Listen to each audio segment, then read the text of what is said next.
Today, it's ChillPoint, your second screen's content.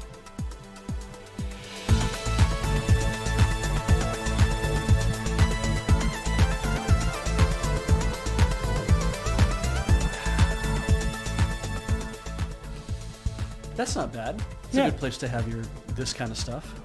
Yep. It's okay, just go put the vacuum on. I have to say it's a very weird feeling because on some days when we're here, where it's like we're off our normal day, there's always a feeling that's like, oh, there was just a thing that happened, and then there's still some busyness at the office, there's some people doing stuff, things are kind of happening, and there's no one here. No, it's just the three of us, and it feels so weird to be kind of in this like dead building. Doing this. Do it all the time. I know, but it's kind of feels weird to be like there's not anybody trying to film something over there. There aren't people working across the hallway doing whatever. It's just like it's us doing this, but there's really nobody else here, and it just kind of feels odd. I'm so loud when no one's around. There's nobody to annoy though. Blasting my music and just throwing things at walls. I just assumed what you meant by that is you were just sitting there and you were just singing songs to yourself, like making up songs. Mm-hmm. It's like no, I do that on stream. It's like just editing these Asana cards, got to prove these YouTube descriptions. Stuff that doesn't even make sense. Have good scansion. That sounds boring. Yeah.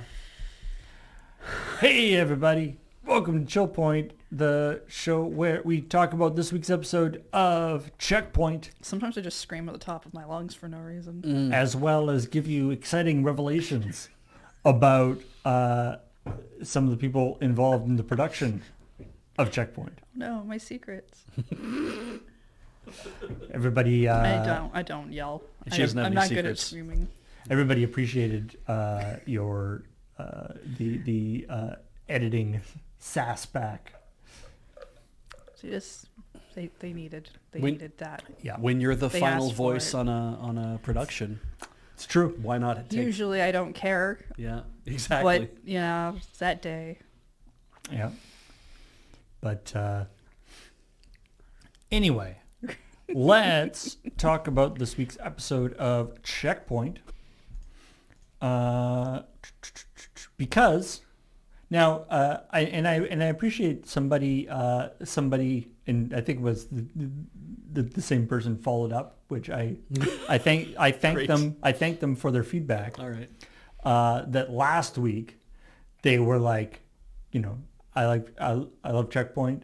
CheckPoint's great, but I'm a little it's been kind of a downer. Yeah.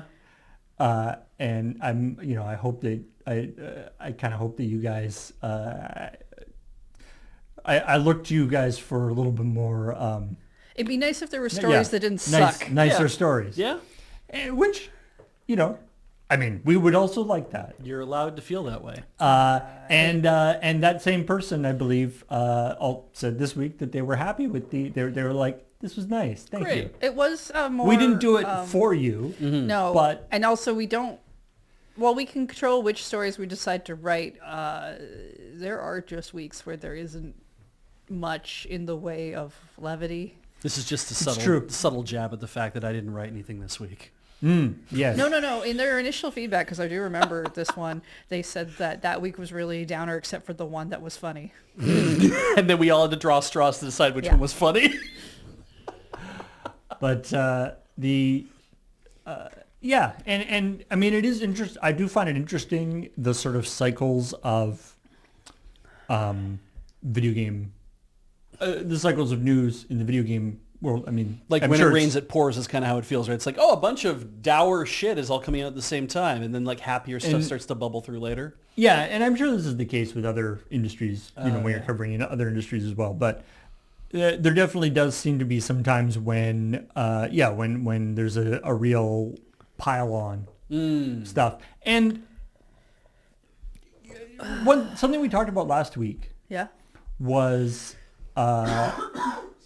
this thing of, with the with like the Microsoft layoffs and the Sony physical products and people, Yeah.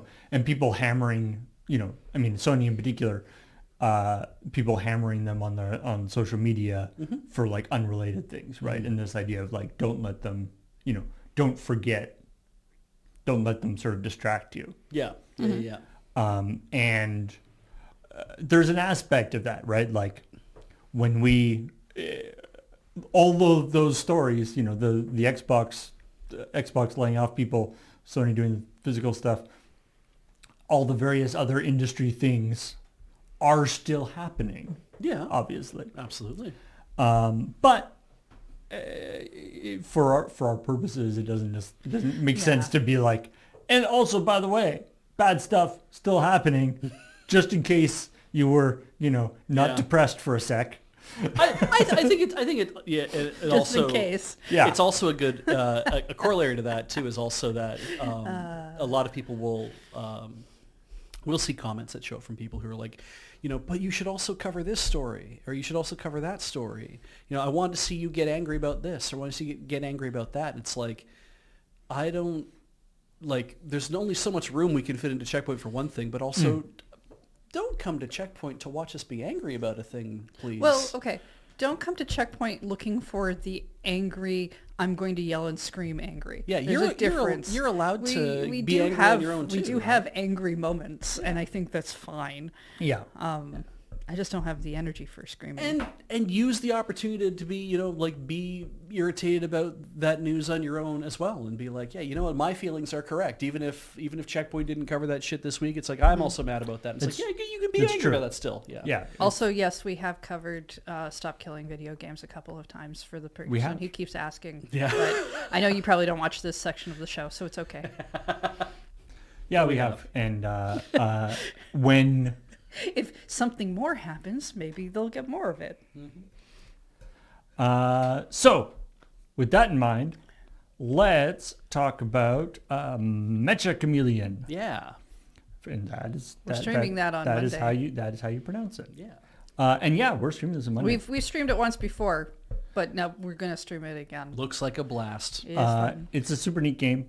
Why and did they make the news? it's Paul? been very successful. Yeah, they made the news for a reason. But unfortunately, yeah, it made, and this is whenever we say like, oh, this game came out, but unfortunately, but this in this case, not necessarily for something that was like their fault, except for maybe Also, a security issue. It's not something unique to them, I want to point out. Let's tell people what it is. So there was a bug in the game that allowed a custom level, because one of the big things about it is you can load custom levels in it. Sure. And somebody made a custom level that had an exploit in it that when people ran that level, it did bad things on their computer. It Installed malware and did normal hacky stuff. So you would download somebody else's custom level to load into your... You do it through Steam Workshop, I which see. feels safe and easy, but it is also Right. because you are downloading custom software. That's why I say it's not unique. Yeah, No. yeah. The more unique thing is that when they tried to patch it, one of the devs also got their computer infected, and they got access to their Discord. Yeah. So that was the sort of more extended thing, which the idea that like, they're apparently the game is made by like 2 people. Yeah. But the idea that like in the process of doing the fix, because presumably they had to download the level, figure out what the level was actually doing to fix it. But somehow in the process of that, the computer got infected, and then they were able to get the keys to the Discord and all this stuff. So luckily that has been now resolved. Yep. Stuff. But the like, fix it. It's got a very like, I don't know. It's got a very sort of sacrificial like, there's the 2 of them. There's like, which one of us is going to do it? It's like the autopilot's broken. One of us is going to have to stay behind and push the button. Well, it's funny too, right? Because like in the process of because in the aftermath, right, you would say, well, what you would do is you'd make a VM on your computer that you would like you Right. basically sandbox off, a whole bunch of stuff, or you would have you just have another computer that you would roll up that you download the thing with, and then you would take your computer offline and you would run the thing to see, okay, what's it trying to actually do every time it tries to run the exploit, all sorts of things, right? To be like this. Obviously, Okay, in yeah. the future, they'll probably do that. Yeah.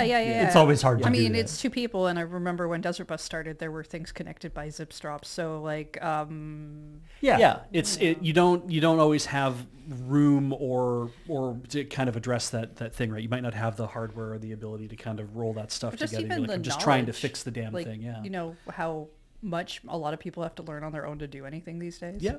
And also when, and if something like that is affecting your community Yeah. and stuff, obviously you're kind of panicking, trying to get it figured out what the hell is going on as quickly as possible. And you don't particularly know is this something wrong with the map? And then the moment you download the map, you're like, oh, I see what fuck. Right. Because you don't know what it's trying to do. You're investigating what it's doing. And it's like, yeah. So, yeah, good news. It has gotten resolved and things. But obviously part of the reason why, the reason why this is sort of a story for, that's sort of an interesting or sort of remarkable story. One, it's good to notify people about this kind of thing, though it's now been resolved. But Well, if you did run the laser tag neon or chroma grid arena, if you did play Mecha Chameleon with that, you should definitely do some checking on your computer and make sure you're not infected by something nasty. But then also, of course, there's the slight irony of a game about people hiding and things. Yep. Which is always the sort of slightly enjoy, even though there's not really any connection there, but it's just kind of funny. Yeah. But anyway, and also it gives us a chance. The other part of this story from a meta perspective that I've quite enjoyed is Nelson wrote this story, and he originally wrote it as Mecha Chameleon. Yes. And I mean, that's probably also because of a spell check thing I could see too. well, this is the thing. So I messaged him and I was like, Nelson. So Nelson, you've got Mecha Chameleon written here, MECHA. Is that because of a autocorrect thing? Is that because you think that's the name of the game? Right. Or is that because you're trolling? Yeah, I mean, Because you've worked with me for many years. Yeah. And I was like, because I could definitely imagine Beige doing that in a story. Yeah. It turns out he thought that was the name of the game, Yeah. Mecha Chameleon. Yeah. To be honest, I thought it was also for a very long time. That is how a lot of the people where we live call it, because that is closer to a word we are more familiar with than what is Right. actually being shown. Yeah. So it's because it's a Japanese title. So mecha is what the Mecha first word Chameleon, is, right? So mecha. There is a what I think is funny though is like it would also be if he had spelled it MEKA, right? Like if he'd spelled it phonetically or chameleon was spelled with a K or whatever, right? It would never come across on screen. Right. Which is also a meta thing about writing any sort of checkpoint story is if you're trying to do clever plays on word that are like visual puns, Right. it doesn't help. Those usually have to go in the lower thirds. It's like a visual pun doesn't work in a Or you have to tell me what you're story. trying to do so that I can put it in the Put graphic. it in the graphic over your shoulder, right? So it's like there's a lot of like in writing script that you have to be conscious of. When somebody is reading this, where do you want them to put the stress, and how's the word supposed to be spelled so that they know how to pronounce it properly? Or like I have all my little things that I do when I'm writing a story to make sure that I'm reading things the way I want to deliver them. Someone makes a game called Match a Chameleon. I really want it to either be a match 3 game or a game where as a chameleon you run a tea shop. That's good. Well, Yeah.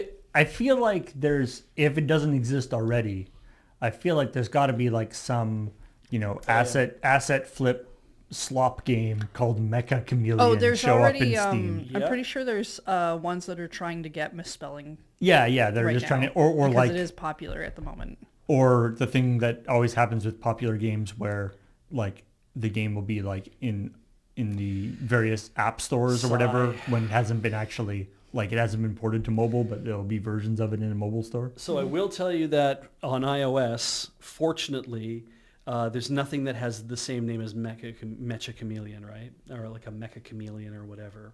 But there is Paint or Seek, Hide Online, Prop Hunt, Roblox, Mecha Paint, which is, you can kind of see it has a single star. Right, There's right. Oh, like, that's definitely, you yeah. know, Hide Party, Color Hide Party Online. Because I mean, like just- prop hunt yeah. obviously has been a thing for a long time. Yeah, and I Absolutely. mean, that's part of what this is based on. I believe This is sort of a further refinement of the yeah. Chameleon Paint Hide game. I mean, that gets the point across, I guess. does. Hey, everybody. Want to go play some Chameleon Paint Hide game? What would suck to me is if it was like somebody had actually created a game like that first, and then these guys were like, what a great idea for a game, and then they decided to bring it to Steam, and so they made it, Right, and then right. that's the thing that got all the juice. It'd be like a 2048 situation all over again, right? Well, sure, except for the fact that Chameleon Hide Paint game is It's a terrible title. Is like probably not the title. That is a Yeah. search engine title. yeah. I'm a little bummed that that you're stick figures and not chameleons. Yeah, that's true. That would be cute. I did kind of think that you should be little lizards and stuff. They did add a new. I mean, the updates on this game are like constant. They're always doing little patch updates and stuff. And I know, I think one of the newer ones is they've added a new body type. Oh. So- So Well, now 'cause- it's not so- just 'cause- one sort of shape that you're looking Oh for. well, I mean, when we played, there was like the small little guy. That's the one that you usually see in a lot of things. Yeah. Right. There's like a bigger version of them, and then there was like also like essentially a block version, like a Minecraft guy. Oh, kind of Right. thing. Oh, that would be because And now there's like another one that's like I think they called it Plump or something. But if you're looking the like box version, like because if you're looking for the rounded one, you see the box, like the box one fits in. There are a lot more things that you think you can hide in with boxes. Oh, Yeah. Like one of the custom levels we had for the last game was also Minecraft related as well. So Right. Oh, that's that nasty. going on and Yeah, because the problem is, in like a Minecraft area, your curved guy sticks out like a sore thumb. It's like, wait a minute, you Yeah, can't you have a belong curve there. in this. Yeah. yeah. Anyway, and then the Cameron story was about the new babies in Paralives.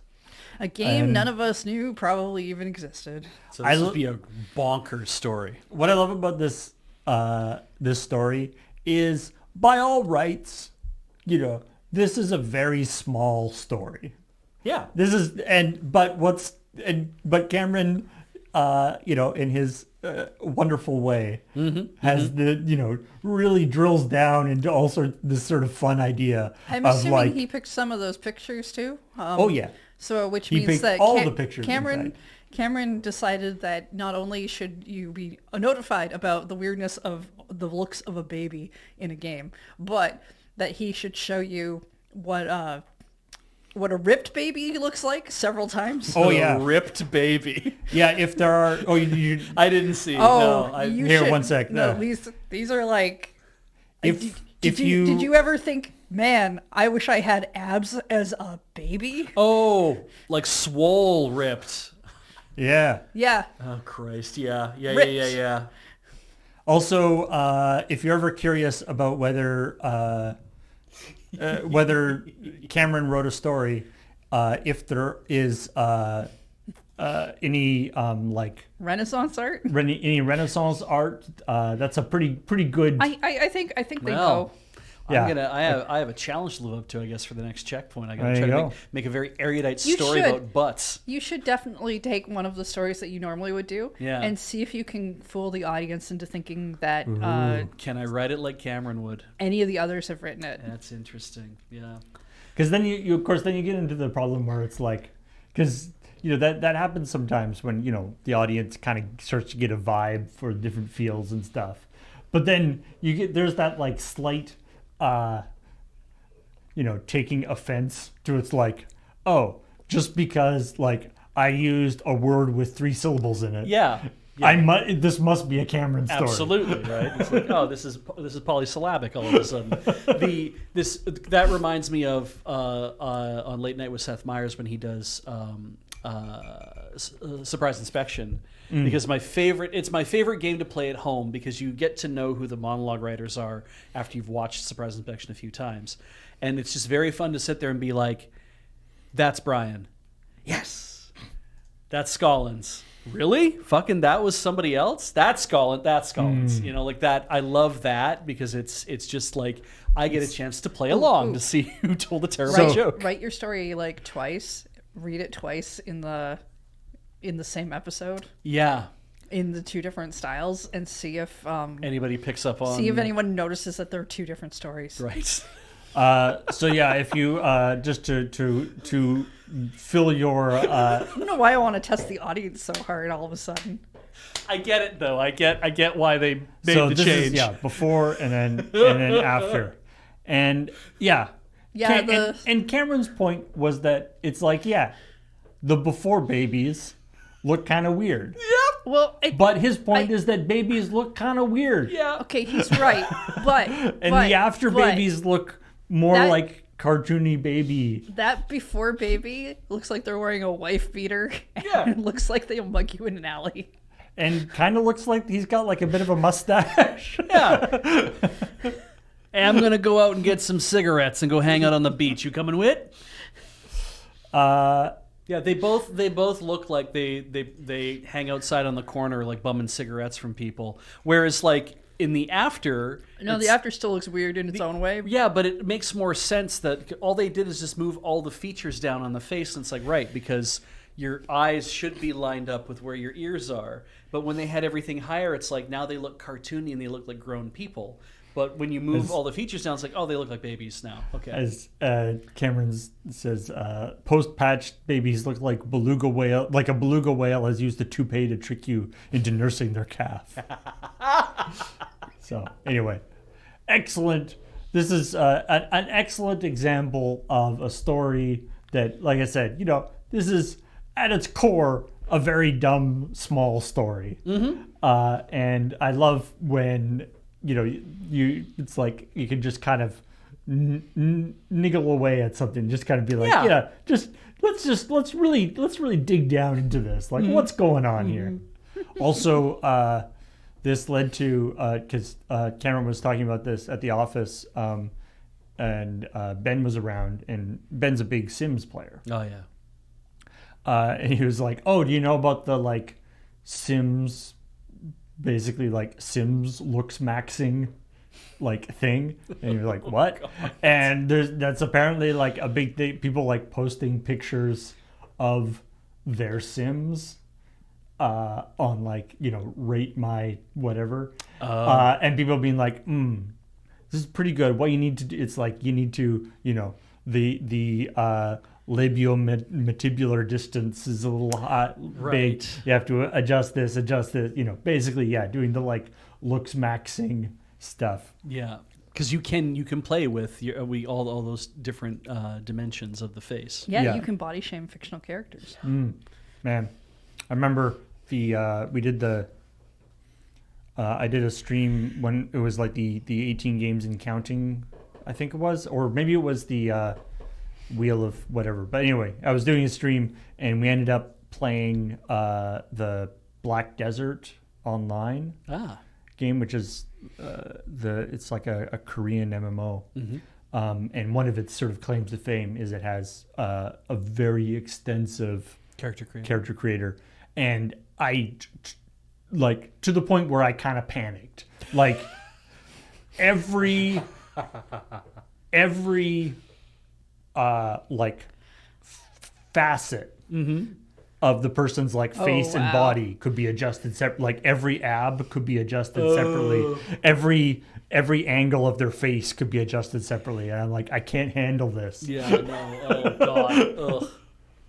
Dear, oh, dear. Anyway, and then Graham wrote a bunch of quick points because said, sometimes stories don't really deserve a full thing, and they also don't get a whole thing because, as you said with the baby one, sometimes stories don't deserve a whole thing, but they get one anyway because we got interested in it. But in this case, there's a bunch of stuff. So, a Japanese TCG shop owner has put out a bounty on a shoplifter who stole a bunch of Pokemon product. Right.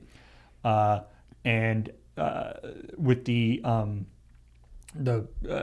as part of the bounty, they have to be returned alive and breathing. Yes. Which is terrifying. And people responded being like, does the condition change how much value we can get from it? Yeah. If he comes back near mint, is it okay? Yeah, and he was like, as long as they're breathing.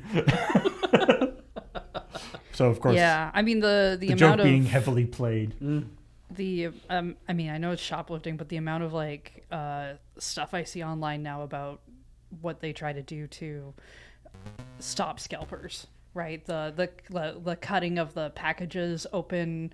Cutting the packages open, is pretty standard. Clipping the side of boosters is also basically like making the package not pristine. Right, is generally part of it. or unsealed, really. Interesting. And then the second story here, which is another part of that, which is the Pokemon Center retail stores are implementing facial recognition technology to try to catch people coming back. Great. The problem being, not problem, but the difficulty. The difficulty is that due to very legitimate privacy laws, they're not allowed to do facial recognition on children. Yeah. So that reduces the effectiveness of this whole thing. Although hopefully there's not a lot of kids doing like the scalp. Hopefully the scalping part is more. But generally there are also videos I've seen where they prioritize selling product to kids and whatnot, and I think that is because a lot of the scalpers are adults for one, but also the people who are getting hit the most are kids not being able to play the game. Right, like, and so. I know the joke is like, get yourself some children, get some orphans runners or whatever, kind of thing. But Oliver style. I feel like that is probably one of the less likely things. That seems to be like, at least right now, seems to be like less of an issue of kids are coming in and scalping stuff. My interpretation, because of course the other thing would be coming in, having somebody, the sort of cartoon premise of somebody coming in, buying a box, going to the back of the line, and then showing up again, but with an enormous fake mustache. Yeah. Well, I mean, I think that's exactly what's going on here, though, is because there are people. Hello. Coming I am in, a different man. My name is buying Professor a thing, Gary Oak. leaving, and then coming back. Right. Which I would find that highly amusing. Also, though, or like just somebody just like wearing a pair of Groucho Marx glasses. in the Tokyo area, if you want to put in the effort, you can hit up at least 5 Pokemon centers in one day. So if you want to just go from center to center to center to center to center to buy stuff, it is possible to do that. Yeah. Yeah. I mean, I don't know. I don't think all the facial recognition stuff would be tied together. Probably not. And then no. if there's lineups, then you're always at the end of another lineup, obviously. So, but and as folks say, why don't they just print more cards? I mean, they do. They print a lot of Pokemon. I remember reading a thing. This was like 6 months ago or a year ago or something, but that there have been more Pokemon cards printed, like in the last 2 years than in the entire history before. Yeah. Like they're printing a lot of Pokemon cards. They are printing quite a lot. Like it's still distribution and other problems. I saw a thing like a couple months back that was like a Shonen Jump style magazine had a special One Piece card in as part of the, and I mean that's very common in Japan to have magazines that have like extras and stuff to try to incite sales, and the scalpers for that hit the thing so hard that another mangaka in that magazine apologized to their fan base because the last chapter of their manga was in that. So people were going in buying because it's a magazine that has like a bunch of different stories. It's an anthology, or So so it's like everyone misses out, or if you wanted to go buy a copy of Shonen Jump, you go to the store, you're like, where is it? It's like, well, all the scalpers came for all of the copies of Shonen Jump, and it's like, but I wanted to read that chapter, so I don't get to read it. Now you got to like either wait until, I think they're online, probably doing a reprint, but like, I think they like just the idea that like the thing that you were waiting for your ending because you read it that way, suddenly is impossible for you to get. Yep. And of course, I mean, we covered it when it happened a while ago, but the thing of like there was a Pokemon card included with a Happy Meal at McDonald's, and people were buying the Happy Meal and then just chucking it outside. Yeah. In fact, I just watched a video by Japan Eat. I watch his shorts show up in my YouTube feed. So he did a thing on, there's another Pokemon tie-in that's going on where you can get like a Gen 1 starter burger. Yeah. Because Bulbasaur's delicious. And so is like, and also there's no tie-in with no toys or no cards because scalpers ruined that for everybody last time. Right. And I was like, that's literally, that's probably going to be the way of things from now on. You remember they won't do that we anymore. Covered this, I want to say like a couple years ago now.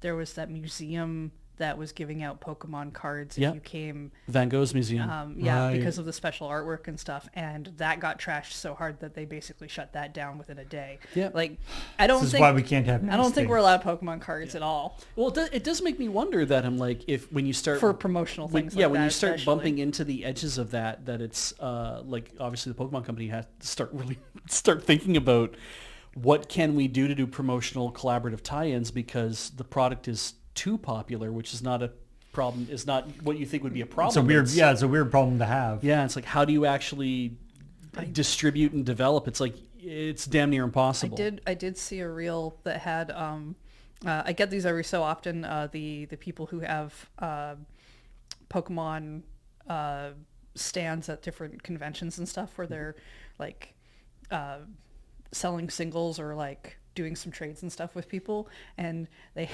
this one where this guy pulled out a whatever box thing that was super popular. He's like, right, so you're buying this for yourself, you're not going to scalp it, you're not going to do whatever, and the guy's like, yeah, and so like, he does the rip on the thing, he takes the guy's money, I'm pretty sure this is all set up, and then he takes a giant sledgehammer and hits the box so it like dents the box super hard.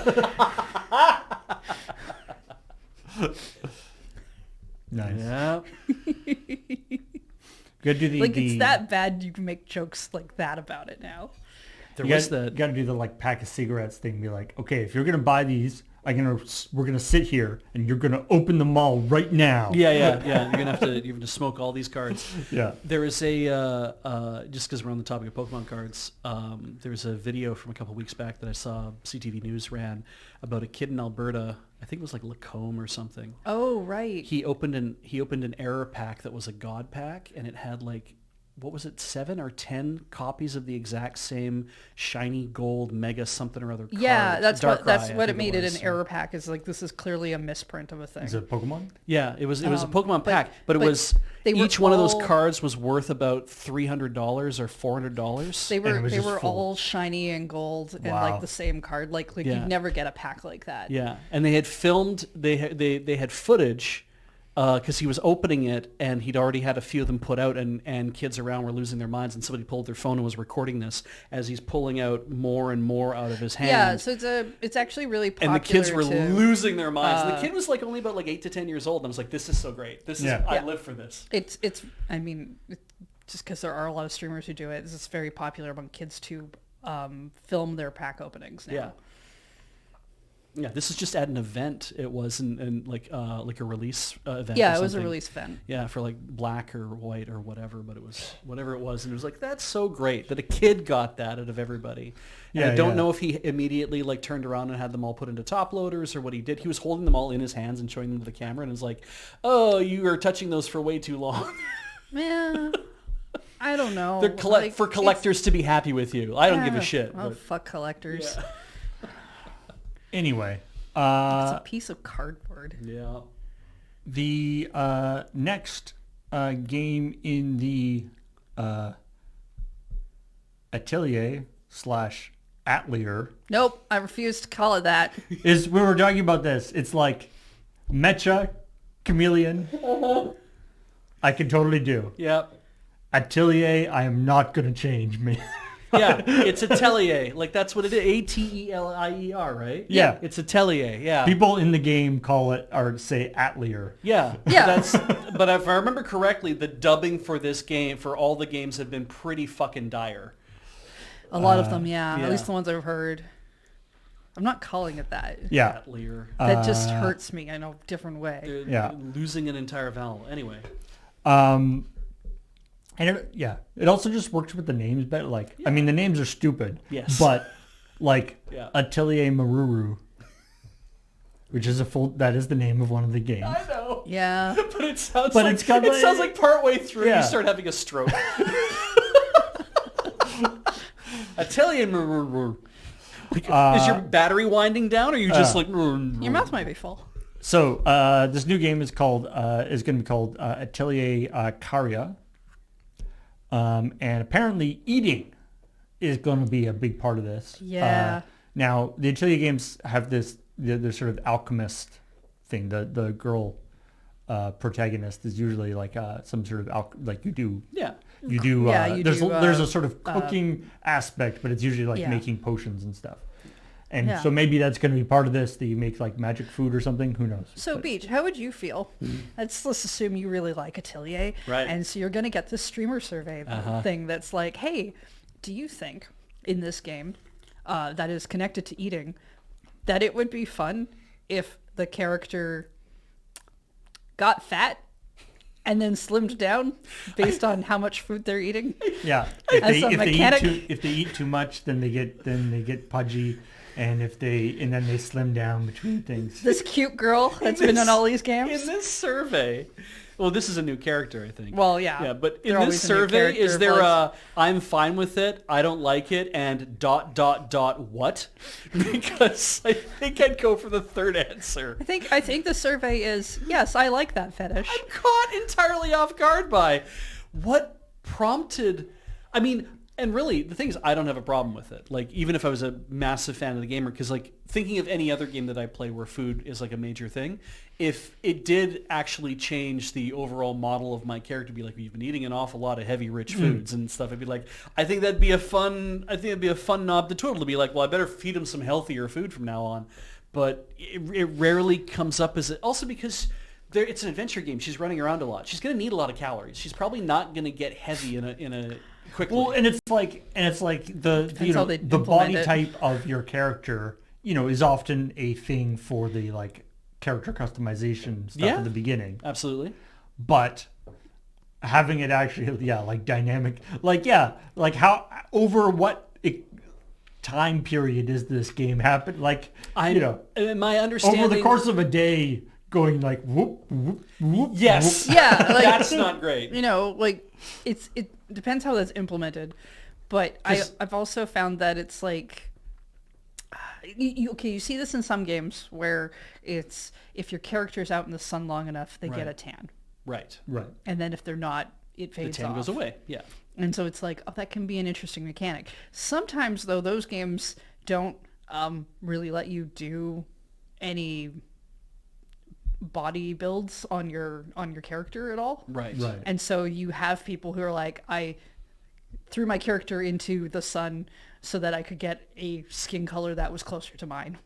Right. Right. Like I want it's not that I want the thing to And I don't think, it's not like I want the thing to reflect my gameplay. I just want them this color. You're the only one who I've known who's maybe even played an Atelier game. Is the character creation in depth on these? No, I think they're pretty much like you are playing a character. Specific like, character. Yeah, I don't Yeah. think there's a lot of other than like outfits. I don't think there's a lot of character creation. But also like anime and manga does anime fat, where there is the thing of like, oh, we're going to draw the heavier character a certain way kind of thing sometimes, right? But also there's the anime comedy fat, which is I ate so much food and now I'm basically just an egg with like tiny vestigial arms or whatever. Oh, you and mean then like in the very when they're next scene, when I they're am back to normal kind yeah, of when idea. they're like I'm so full my stomach feels like it's bursting. Yeah, then that's my kind innie of becomes an comedy. outie kind of thing and like all that kind of stuff. When And you I'm say like, comedy fat, that can also that's mean more Yeah. that's more just like Something else. a metaphorically. special effect. Yeah, for Yeah. metaphorical. And if that's what they mean, if they're like, oh, well, if you eat a lot of food, you'll go to be like metaphor fat, where you're like become this like weird waddling egg thing. And I'm like, oh, that's, I don't think that's going to play very well. I mean, but if that's what you want to put in your game, I guess whatever. But on the other hand, I also know that the Atelier games, at least of recent memory, are very much focused on how tight her thigh highs fit. For Ryza, and I think for the other one as well, it was always like she's in short shorts and she's got thigh highs and there's a bit of a pudge over the edge of the thigh high, and there's a lot of focus on that, it seems, in like key art and in like fan art and stuff like that. And I'm like, if this is the idea to be like, how fat can we make her thighs in this one? I mean, they've definitely found a certain style of protagonist. I would say, like Yeah. while it's a different like most of the games are a different character. it's very close to Moe Blob. Yeah. They have a certain style. Yeah. Yep. So I haven't even seen what the survey looks like or anything else, and so I It's, have no idea what the difference would have That been. style anyway, is shiny knees, Moe Blob. Ah, yeah. When you say I shiny mean- knees, do you mean like the red shiny knee, or do you mean like they have white like- one. Oh, they have a glisten kind of. I don't think they effect. I don't think they actually have the shiny knees, but that's like the kind of thing it reminds me of as their thing. Do they have like that? I mean, I get it. Jesus, Oh, that is very anime fat, isn't it? it's very anime fat. Yeah. At least they Oh, punched that's up funny. her cheeks, I guess. Yeah, they did actually. Her boobs got bigger. Yeah, her boobs will get bigger too. Huh. She needs a longer tie. Yeah. That is a very short tie. Then again, Maybe she only has so much fabric. the tie is actually not that bad in length if you assumed that was her entire shirt. Like, if that was her waist, Yeah, that's if fair, the belt that she has around her rib cage Yeah. was No, the- actually her waist, that tie would be like not that bad. The tie is not getting shorter, Chad. Boobs are three-dimensional, and so the tie is flat. Oh, but and it's going up. It's pointing towards so you. it's, Yeah. It looks shortened. That's how drawings work. Optical illusion. That's not. And It's there's not a- the short. It's, There's additional pudge over the exposed Zetai Ryoiki on It does. her thigh. It does Yeah. feel like this. It's like all her accessories on her skirt and everything get a lot more sketchy in this version. Like it looks like they didn't really spend as much time. apparently, there's a more detailed picture lower down. Is there? Oh. Oh, here we go. Oh, there we yeah. go. I mean, though, the thing is, though, here's I mean, here's it's what just kills more me, full body. is that on the right-hand side, that's more what a normal person's, like, lower half should look like, right? It's like those legs look like this person is not suffering from malnutrition. Okay, you say that, but like, what is this character 12? She's got to be like 16, right? That's the Is that the correct okay age. age? That's the correct age for any female protagonist in a. And in a yes, it's. piece I of would like media. to have this. I would prefer not to have this. I have no preference regarding this. Ah. Yeah, but this looks like she's had like a big meal and needs to just like undo the top button, just like Right. Yeah. No, she looks like she's She needs to if her craft left herself a if new her belt. left side is supposed to be her normal Right. side, her right side looks like she's bloated because it's time for her monthly. It does actually look like she's a little bloated. I think I have to agree. Like something about how they integrate everything just looks like it's not like she's carrying the fat in a way that's kind of spread out more, which I would expect it to be. But also, you have to eat for a while to get to a point where you're putting on weight. You do, yeah. Yeah. So that's Anyway, Yeah. you know, what costumes would be good? Blah, blah, blah. Anyway. this was fun. I had a lot of fun objectifying somebody. What a great story. What do we have next? Wait, next is a Blizzard employee was fired for using a mod command to help out a guild that was doing. They were basically a guild was doing a run Okay. through a difficult mission, and apparently they were going to wipe, and what actually happened is a little bit up for debate, but apparently one of them like was friends with a mod or a whatever, I forget what they're called, Like a but super user. yeah, like Yeah. one of the admin users in this particular thing, and they basically like, please, can you help us? You know, could you Keep us from wiping. keep us from wiping and losing all our stuff or whatever. And yeah, they just did like a kill all. Oh. Okay. Yeah, Which they is- used a tool. Oh, that's a lot. Yeah. So I mean, I might have interceded and been like, I'm gonna stop what's going on, and you guys can get the hell out of there, as opposed to I'm gonna kill everything for you. It's a pretty big obvious cheat. Yeah, that's and well, and that was the problem too. Is like, so I mean, even externally, the reason why everyone called them out on this, like they weren't streaming, but the reason why they got called out on this is because, you know, WoW is such a competitive game in terms of people's status within it and stuff. Oh, you I know. see. Yeah, fair.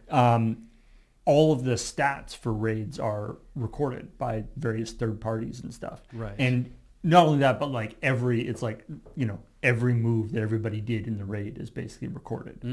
And so it was like, this guy cast this guy cast this, does this much damage, took this much damage, does this. And then it's just like, then there's just a note that's like, you know, this user did kill all. And so it's like really obvious what happened. Right. And also apparently like Blizzard was saying that like one things that Blizzard said was that tool is an important tool in the GM's arsenal. Sure. Because stuff happens, right? A glitch or you know, something bad something gets messed up in the game. Errors happen, glitches happen. Yep. Stuff happens, and so they need to like a way to like reset a raid or something. So that is a tool they have access to, and it's useful and important to have. But using that tool, you know, is like something has gone wrong, so you have to use that tool to fix it. Which means that all uses of that tool are logged, so they can be like, okay, what happened? Yeah. We need to fix that. Absolutely. Yeah, makes sense. So it was not a good idea if you were trying to, you know, go under the radar, because like you use the thing that everyone's going to, not only externally, but also within the Blizzard hierarchy. They're going to be like, hey, what happened here? Yeah. Well, and like, so Socratic Method points out the team wasn't in danger. Okay. The team was missing a kill and they were in danger of failing the raid, the mission. Oh. And that's, I mean, even like And- now, the more I hear about this, the more it's getting worse and worse. Or I'm like, Well, this. And it was also, I think it's like a timed raid. Okay. And they were like running out of time on the raid, and then they have to like redo the whole thing. I feel. And so that was less the- 'cause that was- sympathetic. Because the other thing, it was like they were running out of time, and people could see, like you could see in the thing that like they were taking way too long, and then they got to the final boss, and then suddenly they downed the final boss in like 5 seconds. Yeah. That's awful. Yeah. That's not, that, I mean, I understand. And Now- firing somebody for that, I mean, that's, it's massive impropriety, right? Yeah. And you're trying to say like the game itself is sacrosanct and we're not going to allow people to do this kind of thing. I don't know how long that person has been working there, but they should know better if they've been working there a while. Yeah. Now, the sort of extra layer of the, like, this is an internal tool that we use and using it sort of indicates that something went wrong and we have to, like, that sort of adds a additional level of, like, to me, I think, like, a GM intervening on behalf of a user or a guild to beat a thing because they're his friends or whatever. Yeah. I think that is something that is definitely not good, and that person should be very much disciplined for doing that. Yes. I wouldn't necessarily call that like a firing offense. No. I don't know how. What's the layoff situation at World of Warcraft? Maybe this was just an easier way to kick some people out. That's not a bad point. I mean, they are run by Microsoft. So. Yeah. It is interesting, right? Because, like, yeah, there is that point of view where it's like, I wouldn't want to just straight up can somebody either for, like, this is a remarkable show, like a lack of judgment on your part.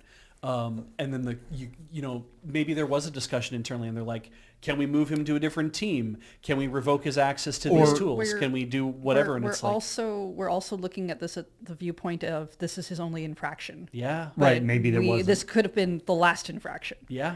Like, true. like There's we all don't sorts know. of reasons that could have gone on here. Right. And it just seems kind of remarkable. That's like, I guess if you're going to lose your job, I guess it could also be like, they knew they were going to lose their job. So like, oh, fucking blaze of glory. Yeah. I'm going in and getting called on the carpet tomorrow for something. So I feel like if you're going for that, you do something a little splashier. And then the final quick point was that Dragon Age, original Dragon Age creator, or one of the original head developers for it, Mark Dara, he was in an interview. They were talking about the idea of doing remasters or remakes of the original Dragon Age games, like they've done it with, with Fallout and stuff, and with Oblivion. Yeah, Dragon Age made by BioWare. BioWare's made a lot of other games that got remastered. Yeah. Yeah. But he pointed out that the issue is that especially the first two Dragon Age games were made in BioWare's own proprietary engine called Aurora, and basically anybody who worked on that is no longer working at BioWare.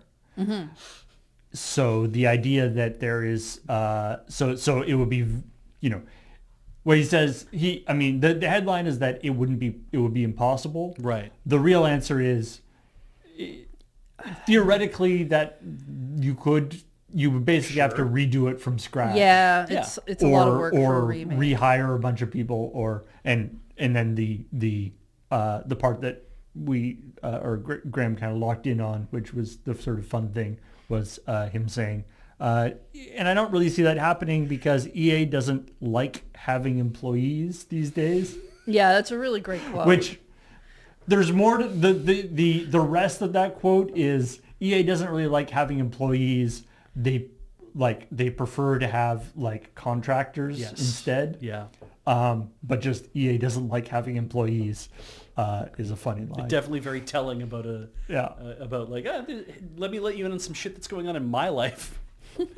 That's funny though too, because like with Baldur's Gate and the associated games that come after Baldur's Gate getting remastered outside the company, outside of BioWare, and it's funny to see this come up again and be like, oh well, Dragon Age is like, we could remaster those, except that everybody who worked for it back in the day, they left and they're off doing something else. I'm like, oh, that's the second time that's happened to you. How about that? Yeah, I mean, I imagine it's much harder to do a remaster, like especially if you're trying to do basically a port remaster thing with stuff, not like what we're going to talk about probably in a second with that coming up, of like Final Fantasy VII being basically definitely from the ground up. game. Yeah, that's Right. more of a remake than a... Yeah, it's like, it all comes down to how much money are we putting into this. Yes. The coming up's more about Final Fantasy VI. Right, yeah. So this is interview with Naoki Yoshida, and was talking that he was asked about a Final Fantasy VI remake. Now, again, how the headline is and how he sort of framed it is not necessarily exactly what he said. Okay. Or exactly the way he said. So the headline is that he says that a Final Fantasy VI remake would be 4 or 5 games. In the same way a Final Fantasy VII remake was 3 games. When they announced the Final Fantasy VII remake, they did not say it was going to be 3 games, though. I don't No. No, they just said that they were doing a remake. I mean, that's what you do in an announcement stage, Absolutely. though. But he's saying, so his point was that it probably wouldn't happen because it would have to be that. Yeah. Now, the context of that is him talking about doing a Final Fantasy VI remake in the way that they did a Final Fantasy VII remake. Absolutely. So obviously there are all sorts of ways that you could do a Final Fantasy VI. Is 6 the opera one? Yes. Yes. And 6 is the last 2D one as well. Yes, that I knew.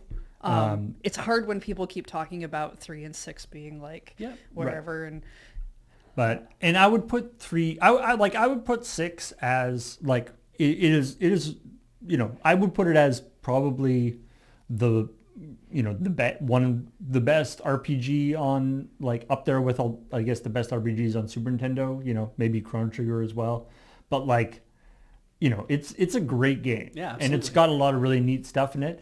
And it would be neat to see a version of it in a 3D form. The kind of modern context that we make RPGs in these days. Yeah. And I don't even mean like modern, like the Final Fantasy VII thing where because of course, the sort of, and I mean, they talked about it a little bit in the after show, but like, there's the 2 parts where it's like, in order to sort of do it with 3D and like full voice acting and everything, that would, and all the cutscenes and everything probably would make it longer. But also, that's not the part that made Final Fantasy VII Remake 3 games. Yeah. Like, they added so much stuff into that that was not in the original, and not just, making the cutscenes nicer. Yeah. It's like saying we're going to take Stargate and we're going to make Stargate SG-1. Right. And it's like, we're going to take this thing that exists that was a unified story just all on its own, and we're going to say, but what if we can tease that out into a massive, like, multi-season adventure? Yeah. And it's not the same story exactly. It follows on from that stuff, but it's just so much more content. If you put in if you change things to be a cutscene that has voice acting and stuff in it, especially if it's not one where you can advance the words as fast as you want, then that does change how long it can take. Oh, sure. To play. Agreed. I was noticing this. I've been playing Chrono Trigger on the DS, which has additional cutscenes added in, like animated cutscenes in between the scenes. But I was noticing that because I think you can turn those off if you just want to play the game straight. What will happen is you'll go to the magic cave whatever thing, and we're going to split open the walls, and the first thing that happens is you get there, it starts basically its 2D cutscene, it puts in this animated cutscene that shows this big thing of event happening, then it goes back to the game and finishes the 2D cutscene that was essentially there. So you're seeing the scene twice. Right. I must have turned it off on mine when I played Chrono Trigger DS. That option, I assume it's really neat to see. Don't remember any of those when I was on my playthrough of it, but I think the thing that caught my attention was, it was like, oh, do it have to be 4 or 5 games? And I'm like, is that because you're just saying, oh, we would just take every act of the game and we would just make it into its own game? And I'm kind of like, that's like saying I'm going to take a Shakespearean play and then I'm going to pad out every individual act to be about 2.5 hours long and make a movie out of each individual act and then release it. Because and have to create so much shit going on. from scratch just to kind of make this all feel like it needs to be its own I thing. mean, we did just do the Hobbit PPR yesterday. Yeah. Which obviously has a bit of that going on. Yeah, and it kind of felt really gross to see, oh yeah, Final Fantasy VI, that would be a 4 or 5 games today. And I'm kind of like, everyone loves Final Fantasy VI the way it is. Mm-hmm. And the idea of, well, then what we would do is we would take it and we would fuck it up. Like, that's what it feels like to me. It's like, I would take a thing, I would take the Mona Lisa, and I would just add a whole bunch more fucking people. I guess. The Mona Lisa was like painted like 34 times a bunch, so maybe it would just be more like you get to see all of them. Just paint a bunch of the same Mona Lisa beside each other. Yeah. Like I haven't played 6, so in my brain I can't figure out like where you would cut it up, especially that many times. Well, yeah. But like 7 was famously 3 discs long. Yes. So when they were like, oh, it's 3 games, there was a part of me that even though I hadn't played 7, it was just like, oh, well, that probably makes sense. Yeah. And now, I will say that, it's been a very long time since I played Final Fantasy VI, but if I recall correctly, I could definitely see an argument of splitting into 2 games, because there's a distinct split that happens where distinct like part 1, part 2, where kind of basically the world is exploded. Right. That's very square. Yeah. Yeah. It's a bad time. Yeah. It's just, yeah. And so I could see that's like, oh no, everything's bad. The thing's terrible. Dun, dun, dun, dun, dun. See the next one. Yeah. Yeah. And that like could Golden kind of, Sun. Yeah, that could kind of work. Yeah. Oh man. But why can't they? Can they yeah. remake Golden Sun 1 and 2 already? That's the thing they should remake, is they should remake Golden Sun into one whole game. And then also finish it. Because Because there's supposed to be a third game, right? No. We do not talk about Dark Dawn. Okay. We can pretend that one does not exist. But they could tack a real ending onto it, I think. There is an ending to Golden Sun. It's part 2. Sure. It's on the virtual console. Elaborate with an epilogue of some sort if they want to include what, and it doesn't matter. Anyway. It's fine. Ignore 3. Nobody cares about 3. But, and as somebody pointed out, like Final Fantasy VII, it's less a remake and more like a whole reimagining. Yeah. And I can imagine a version like a Final Fantasy VI that's basically like making a new game that follows the same story of Final Fantasy VI. Right. Okay. And I think that could be quite fun. I think more games with operas. The story of Final Fantasy VI is pretty neat. Right. And, and now the interesting part, of course, is that a lot of the interesting part about games, from that era is that like a lot of the nuance to it is kind of something that we are projecting onto it. Like Kefka, the boss or the big bad guy in that's it, a clown, is one of the most is one of the coolest, sort of extremely terrifying, really well done bad guys. He does look silly in that era. Yeah.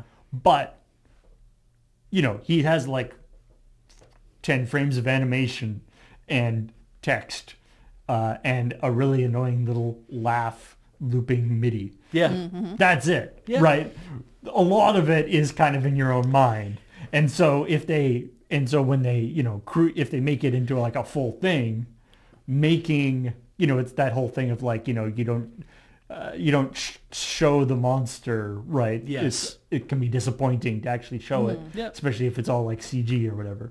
Yeah. So it's like maybe nothing could sort of live up to that because we were all, and like the opera, you could say there's a big opera that gets sung in the middle of the thing, which was done in a really neat way on the Super Nintendo with like modulated, a mod thing that was really neat for the time. Yep. But to do it now, you would have to actually write an opera. Yeah. It is kind of, I do find it Which would be strange tough. that they put out, because you can get 1 to 6 on for I think probably everything, but they made 1 to 6 as kind of like a bundle for like the Switch and Right. more modern day stuff. And I'm still surprised they didn't try to like HD 2D a bunch of them. It's true. I mean, the Final Fantasy games have been. I feel like they're like all especially if they do like 1 to 6, all have like slightly different status. Because like 1 and 2, I think, got a full like 3D-ish versions where you're like running around as little 3D characters. Don't know. But it's still like it's not HD2. It's not the HD 2D No, thing. no, I just don't know. But it's actually like a thing. Anyway, they just that like each of the things have like a different kind of status for the thing. Yeah. And yeah, can you make suplexing a train It's not look stupid? Yeah, my knowledge of Final Fantasy is mostly from Theatrhythm games, which is great because now I know all the music, basically, and from listening to some podcasts and reading like 2 books that focused on 6 specifically, which is why I know about the opera thing as hard as I do, and I think 5 was the other one that someone wrote a book about that I read. Oh yeah, people love Final Fantasy V in North America because we never got it in North America for the longest time, and therefore and it was the greatest RPG of all time because and we it had never like got a to lot play of it. like people trying to make game guides for it and stuff for its time period and things as well. But yeah, there was never a better game ever made than Final Fantasy V because we never received it for the longest time.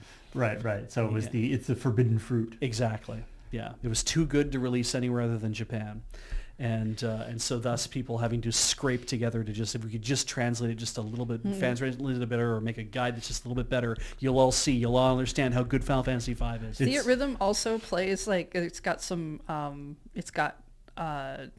certain songs that play like some of the cutscenes and stuff from some of the games. Right, so I've seen like really emotional cutscenes without any context, and I've been like, that's probably really something. My favorite little bit in Final Fantasy VI, which again, I don't know if this would translate to a newer thing because it actually uses the mechanics of the game in a neat way, where in the world of Final Fantasy VI, magic doesn't exist, or magic hasn't existed for hundreds of years. And it's suddenly sort of being rediscovered. And so it starts with there's this girl, Terra, who has magic abilities. And you're trying to get her somewhere. And so your 2 main characters and Terra are traveling along. And you just, you're doing fights. You're doing standard Final Fantasy fights where you all stand on one side, the other guys stand. You take turns and whatever.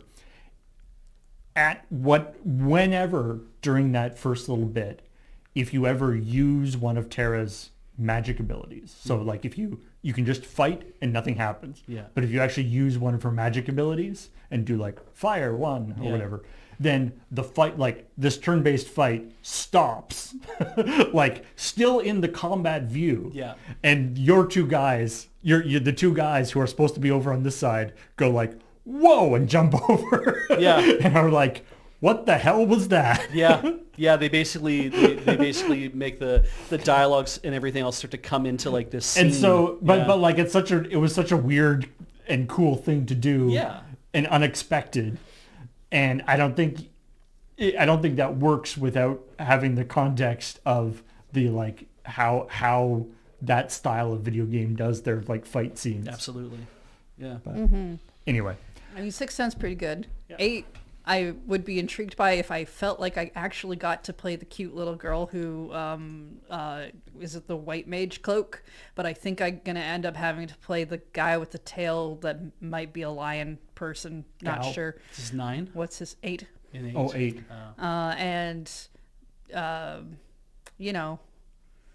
I don't know what happened in 14, but I think the moon crashed into you and you all seem to have problems with it. Final Fantasy IX remake would be pretty neat. Final Fantasy IX is one of those ones that I haven't played, but I really wanted to. But I'd really like to check out. But I feel like it, from a technology point of view, it might be kind of it might be a little rough. Yeah, Anyway. it's probably 9. Let's continue on to some things that didn't make it into the episode. Right Now, on. we did the quick points, so we did do a lot of stories. But there was a few stories that didn't make it. What? And speaking of old video games, and we also talked about a bunch of Pokemon stuff, there's a great story about a person who set up a shiny hunting rig on For what Pokemon game? All of them. well, no. So this specifically, this is and that's part of the whole thing with this is that this is specifically for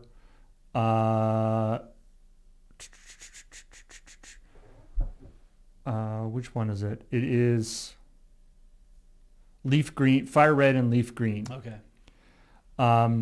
So the newer Pokemon games, are for casuals, because the hunting shinies on them is far too easy. Oh, I see. They made it easier. They percentages are higher, and Okay. I think you can Yeah. get items. So you have to go all the way back to the GBA to get to a point where it's like, actually, this was really hard even. So like back yeah, then. so he did some Okay. shiny hunting, and there's a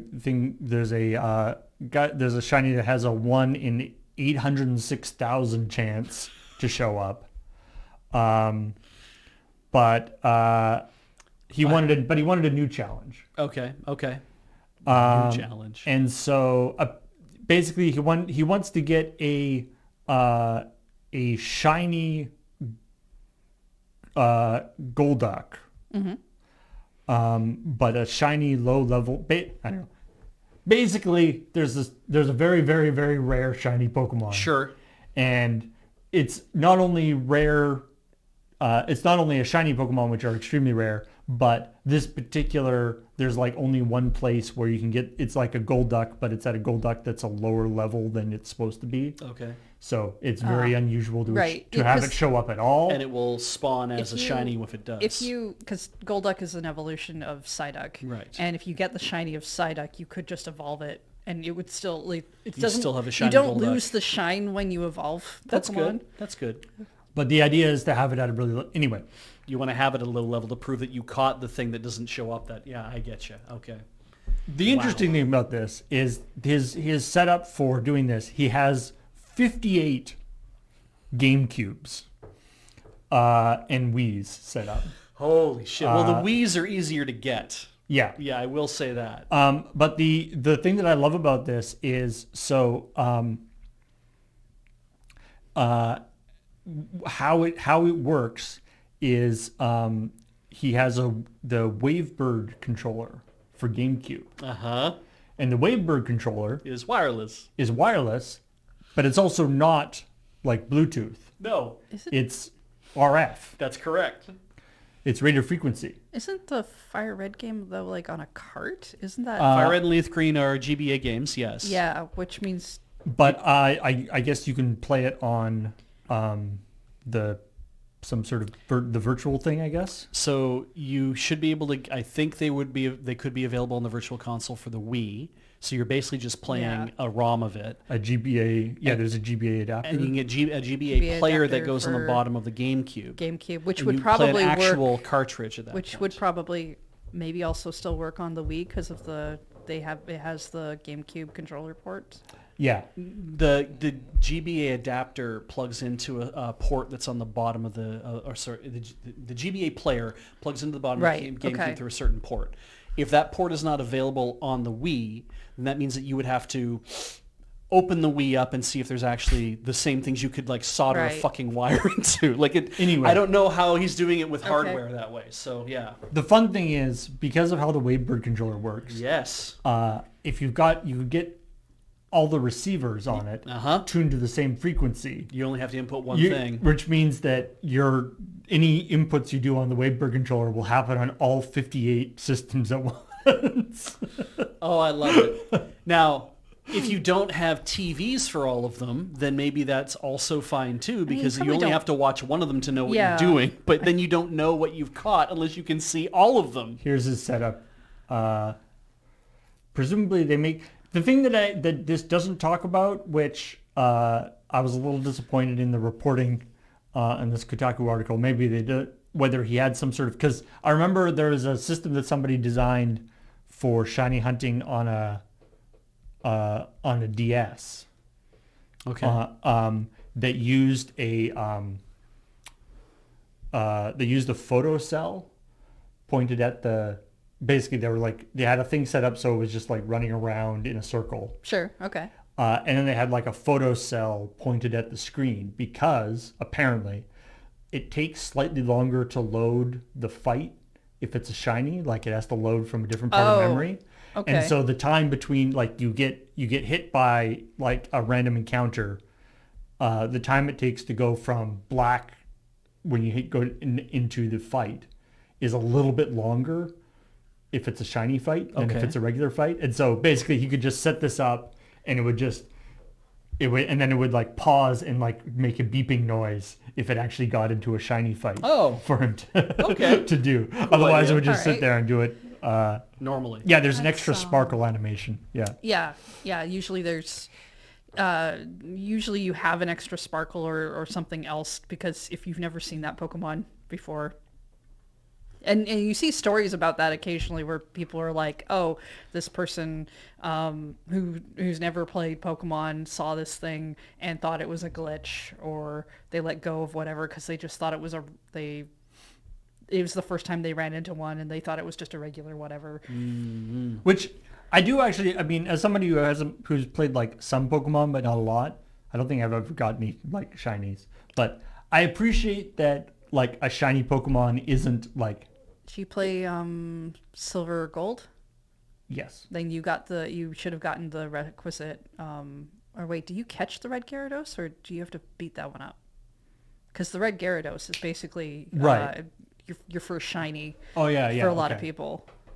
Yeah, I guess I probably got that one. Yeah, because that one is almost a story beat. Yeah, right. It's a story beat. Something you can make happen as opposed to Team Rocket has irritated whatever. And, Gyarados happened. I like that aspect where like the shiny version of it isn't just like, oh, it's shiny. It actually like they have each one is a different palette swap. It's kind of a fun idea. Yeah. That it's like, it's not just like, oh, they're shiny. It's actually like a whole different thing. Anyway. I wish some of the shinies actually looked good. Not to say that they all look bad, but like the weird green color that they've decided to give a whole slew of them is just kind of like, really? You wanted them to look sick? That was the thing that annoyed me about, or one of the things that annoyed me about Scarlet and Violet is that Terrestrialized looks stupid on everybody. It was just a stupid looking effect. Oh, you have a big hat. Congratulations. You only get it for a small amount of time. That's what made Let's Go Eevee and Pikachu great, was you could dress up your Pikachu or your Eevee in the little outfits. Ooh. And pet them. It's a good pet simulator. So here's a story that started 2 years ago. Oh. Is it done? It seems to be.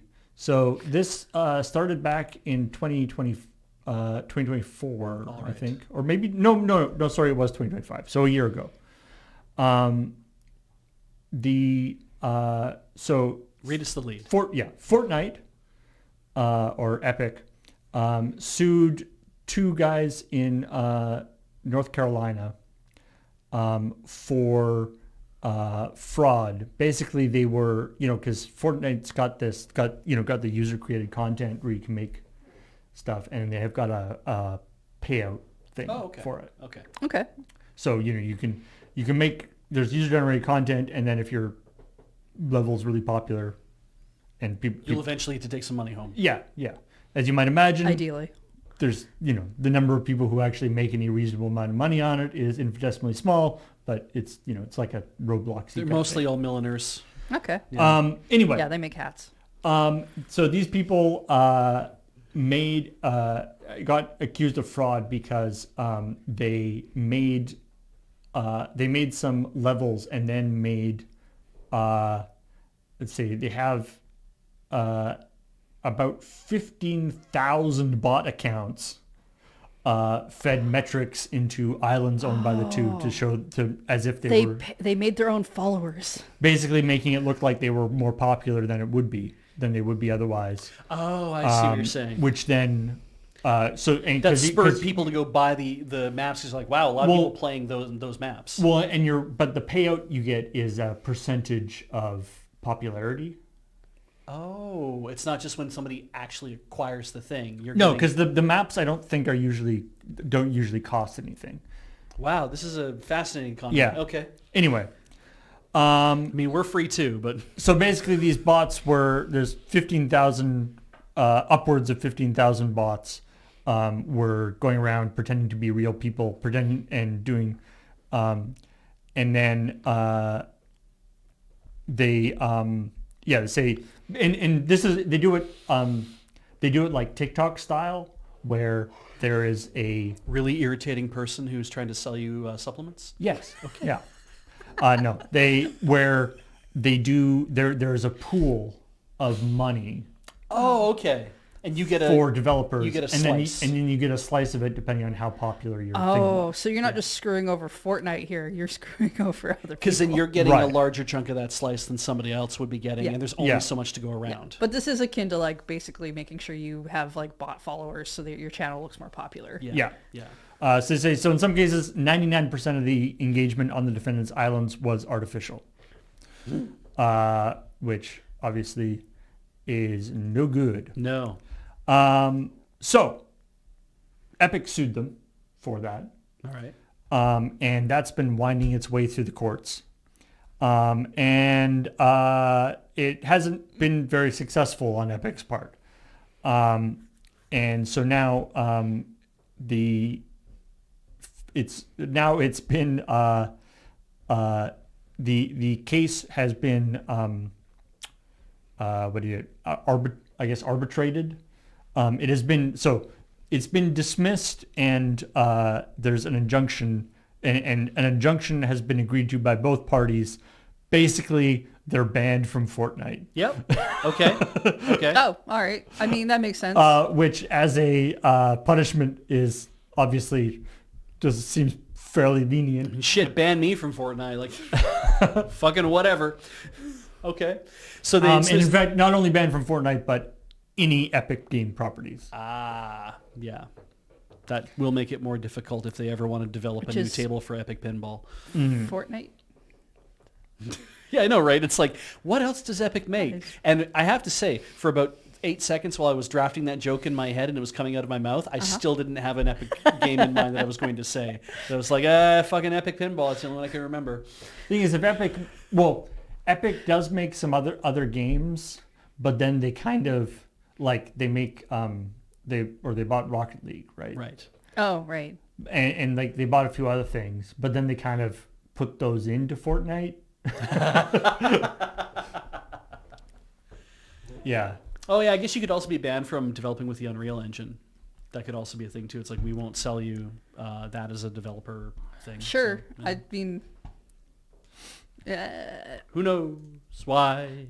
I feel like there's ways around that. But it would be very funny if they banned them from the store so they couldn't download free games all the time too. That is very true. Godot, the programming, game engine that has recently, I don't know, I wouldn't say recently gained popularity, but has been steadily gaining popularity, partially due to it being having not Unity. Well, as you say, partially due to having all sorts of cool stuff, and partially because Unity has been crapping itself. Yeah. And Unreal has been crapping itself. And tried to do subscription things and a bunch of other bullshit that push people out of it, yeah. So yep. But that's not to say that Godot hasn't also been improving. Oh yeah. They haven't done the whole Luigi thing. No. Although some of that has probably helped. Anyway. I don't know if this is a new feature, but this is an important feature that it supports. It fully supports other languages for programming. That seems like a standard thing you'd want to support, like being able to write in like different, Yeah. Latin languages, or writing in like the Cyrillic alphabet, or like those kind of things too. Like you don't know how people want to program, so you give them lots of options. Including Sumerian clay tablet alphabet Akkadian cuneiform. Yeah, very popular. Yeah. So just in case you want to program your entire game in Akkadian cuneiform, I like that it's still, the keywords like funk and var and match are still there. Yeah, you can't get away from those. Yeah. That's kind of lovely. I like this so much. So yeah. Which shout out to the Unicode consortium that you can do that. That they have all the specs for these languages. That from here, because especially like it looks like a Final Cut Pro timeline with like a whole bunch of layers. Yeah. Really weird sound bars. I really enjoy, or not enjoy, but there's the weird aspect of Unicode where like the rules for what gets included in the Unicode system and what isn't in there, is a little bit arbitrary. It feels arbitrary. In the sense that, there are, it's got, cuneiform and Klingon text is in there. Somehow that one's not that There's surprising. a whole bunch of characters that are in there that nobody knows why they're there and what they mean.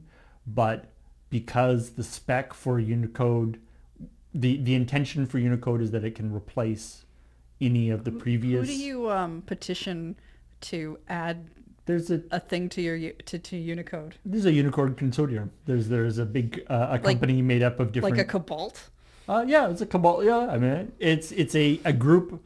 It's a organization made up of a whole bunch of different companies. Oh. That. That's less interesting than all have a stake the in supervillain the layer Unicode thing that I was portraying in my brain. But yeah, okay. But yeah, one of the things is that Unicode was designed. The idea behind Unicode is that it replaces everything before it, which means that it had to replace all of the all the different weird scripts. And so there's a bunch of things where there's like a character that is in the Unicode standard because it was in the standard for a previous script, but then they go back to look at why that character, because they don't know what that character means, and they go back and look at why that character was in the original script, and they're like, yeah, we don't know why it was in that original script either. And it was just like a mistrans. It was like somebody who was originally typing in the original script like saw something and just made a new letter that didn't mean anything. All right, chat. Who wants to join the Boopity said the Wingding Coven? I'm kind of for this one. I'm not going to remember, and I definitely won't be able to read. We won't be able to read any of the memorandums that we put out, but let's Wingding. The one of the things though let's Wingding which. So there's a little bit of, I would say, controversy, but maybe call it a little bit of aggravation sometimes with the Unicode consortium is that I would assume aggravation, maybe some confusion. Is that there's when you have something that has cuneiform and when it has the Klingon language and all these things, but then there are some languages that it doesn't, or things that it hasn't supported. Some not very common but exist, like real existing languages. Native languages from different places, and languages that are that are either not dying or not dead languages, but languages with just a very small number of speakers and stuff, that are not in there. Like, you have fake languages that somebody made, like you've got all this stuff, but you don't have this real language that actually exists. Is a little bit annoying. But anyway, it's great that Godot supports anything you want. Good on Godot. Good Godot. Godot on? Good Godot. Sure. Yep. Nope. Here is a story that is, I guess, kind of a bummer, but it has a good part of it. Okay. So, get ready for your bummer. Yeah. So, the bummer part is that, it sucks that this has to exist, but it's a good that it is existing. Okay. The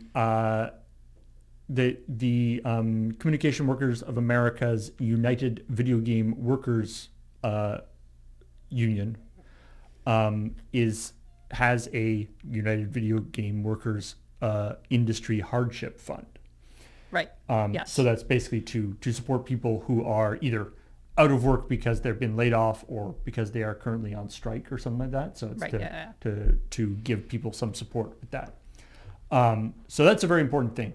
And there's currently a one of these itch.io bundles that is going to support that fund. Okay, sure. So, like I say, the fact that fund has to exist is... That's the bummer. Okay. That's a bummer. But it does, and it is a worthwhile thing. And if you're interested, you can get a bundle of neat indie games. What do we have in it? Some of the ones that I know personally. Arranger. Arranger's been, I've heard. Short Hike's been in everything. A Short Hike is a great game. Skatebird, I've heard some stuff about. Yeah. Here's the link for it. I'll put it in chat. Obviously there's all sorts of, this is one of these bundles where there's a whole lot of games. I don't know what A Dream About Parking Lots is about, and yet at the same time I think I know a lot about what A Dream About Parking Lots is about. Drywall Eating Simulator. Oh, I've heard of that one. Really? Because they did a silly run for it during GDC this year. Oh, and really? you basically talk to people and they annoy you, generally like at work and stuff. And because you get so annoyed, you can bash your head into the walls, and break through walls to get places. But to calm yourself down, you have to eat the drywall. Ooh. The funny thing is, to speed run it, you don't want to eat the drywall. Because you want to be able to keep bashing through walls. For Wheeler, we have Dirtbag Mahjong. I didn't know he had such a... It's Richie Mahjong, but you can hit the other people. What could be better? Anyway. Cool idea. Worthwhile cause. And if that sounds like something you'd be interested in, throw some money that way. Yeah. They're currently at $55,000 of $100,000, or of a goal of $100,000. The thing you also probably wouldn't expect in Drywall Eating Simulator is that it has a story. Wow. I did not expect that. Yeah, right?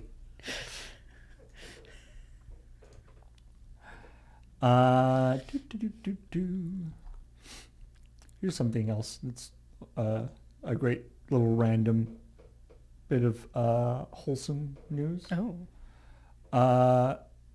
Shigeru Miyamoto Yes. has, as you might guess, he has a family. Yes. Including grandchildren. And apparently the system that they've set up is because monitoring your kids' video game time is always a tricky thing, screen time and all that stuff. And so apparently the system that they are at is you can only play video games if you go over to Grandpa Miyamoto's house and play them with Grandpa Miyamoto. So he gets to be the cool grandpa. He gets to be the cool grandpa with all the video games. I mean, to be fair, if your grandpa is Shigeru Miyamoto, he's kind of the cool video game grandpa anyway. Well, yeah, probably. But I remember going to my grandparents' house, and they didn't have like a lot that I thought was cool, but they did have Calvin and Hobbes comics. Ooh. And that's not like something that I found outside of that.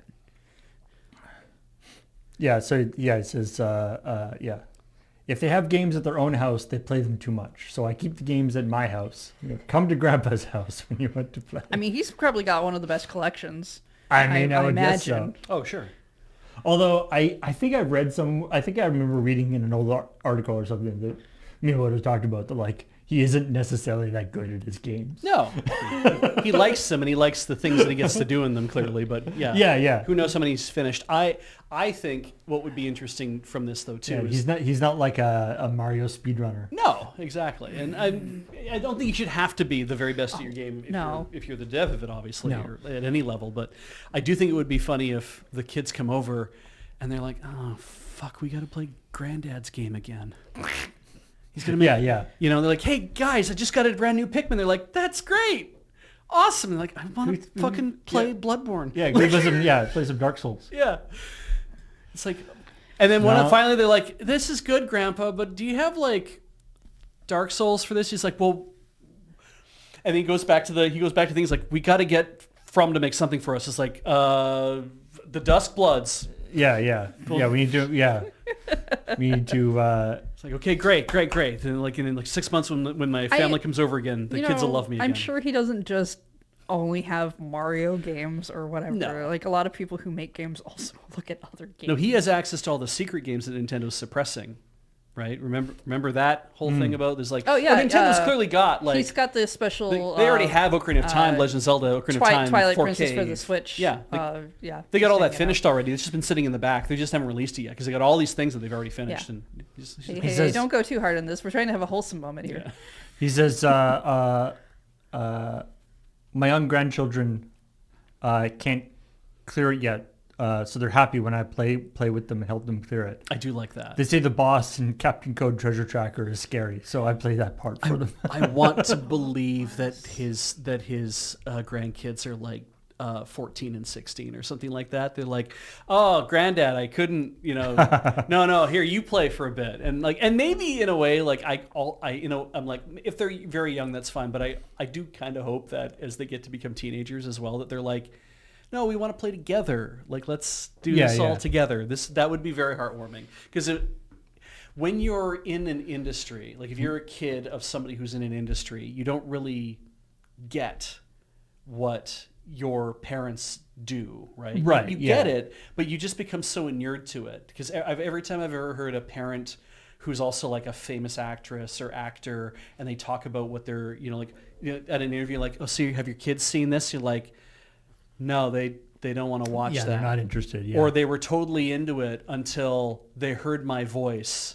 and then they were just like, they were watching Finding Dory just fine, and then they heard my voice, and they're like, no, and just got up and left the room. Just like, I think Bill Hader told that story that he did a voice in Finding Dory, and like the moment they heard it, the youngest one was like, no, and just got up and like walked away.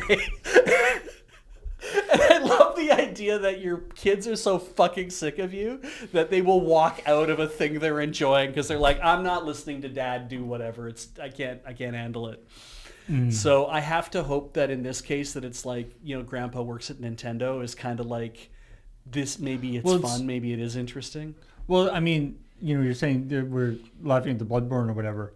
I mean, it's nice that Miyamoto, his area of expertise is specifically like family-friendly games. Yeah. Right. Like gives it a wide appeal. Yeah. The kids of FromSoft employees, they probably don't get to play their parents' game until they get a little older. Yeah. What's growing out of that guy's head? No. Daddy, why do you always put a poison swamp in every one of your games? I don't like being here. I don't like these poison swamps. I'm sorry. Every game has to have a poison swamp. Eat your vegetables or I'll put you in the poison swamp. No, I mean, there's also the reality that not everybody sticks with video games, and you might not be the cool grandpa for that's true. Forever. What does amazing chest ahead mean? All right. What else we got here? So one of the fun, weird little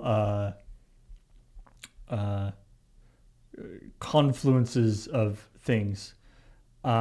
So there's let me see if I can figure out how to explain this. There's a developer that goes by the name Retrospector, who's been making all sorts of different games as an indie developer. And one of the games that they made very early on is called Crash Fault, which is a 4-player competitive platformer where you hit the ground to make shockwaves and stuff to knock tempt your water. Anyway, it's a little game that he made like 10 years ago. But the important part is that it's a multiplayer game on Steam and it's free.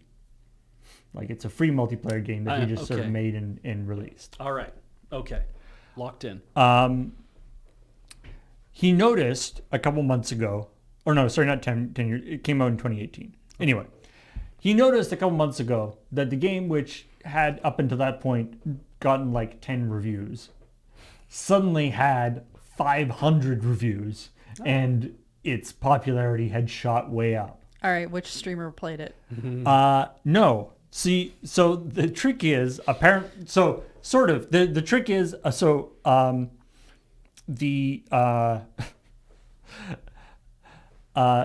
he basically, his game got kind of randomly, Undertale, very popular game. Yeah. Okay, I'm trying to track how this goes here. I don't think he made Undertale. Okay. Undertale, very, very popular game. Yeah. Deltarune, very popular game. Single player games. Yes. Somebody made a mod for Undertale called Undertale Together. Oh, okay, sure. But in order for it to work on to play with 2 players over a network thing, you need to use the Steam like remote play together ability. Alrighty. Which, because Undertale is a single player game, they didn't build in. Like, he didn't build Undertale with, I see where this is going. with a single player with the remote play together functionality. Okay. So somebody figured out that you can take another Steam game, right, download it, and then basically like replace all the files in it with the Undertale files, and then launch it, and it will launch as Undertale, but it will have the flags to make it so that it can be used as a remote play. So the guy who did the demo of the YouTube video showing people how to do this, happened to use this guy's game, which everyone's like, that's the one you use. Well, I mean, if you're watching basically a tutorial on how to do it because you want to do it, you would use the one that works. Yeah. And so it just happened to be, and because this game is free, right, and it's a multiplayer game, it's just had this. So it's had this like weird sudden thing, and people are like leaving reviews, but he's saying like all the reviews are talking about Undertale. But they're marking the game positive, like reviewing it positive, so that's good. That's so good. Oh, what a lovely thing. I made a game that's but free he's just like, that people are downloading, but no one's actually technically playing. Yeah. Because they're using it to play a different game. It's funny because I feel like that would be more of a kick in the balls, because it's like, I made my game, put it out on Steam, I made it free. Right. No one is apparently playing the game because they're just using it as a means to get Undertale Together working. So they're deleting all of my game files, never having played it, and just doing the thing they wanted to do with it. And then insult to injury, they're adding a whole bunch of comments on my game that actually have nothing to do with my game, that are talking about somebody else's game, which is a major pain in the ass for any creator to go look at a comment and find out that people are talking about something completely not to do with what's been going on in the thing that you're actually doing in that like video or game or whatever. So yeah, that's, I mean, if it was something like, okay, if this had been like, this was a Lure video where somehow someone else's video was being played, because that just worked. Yeah. If it was like a video from 8 or 10 years ago, that, or let's say when we started out, because that's more after this kind of thing, and it was a video we didn't feel particularly was great in the first place, Sure, we might actually just find it funny. Yeah.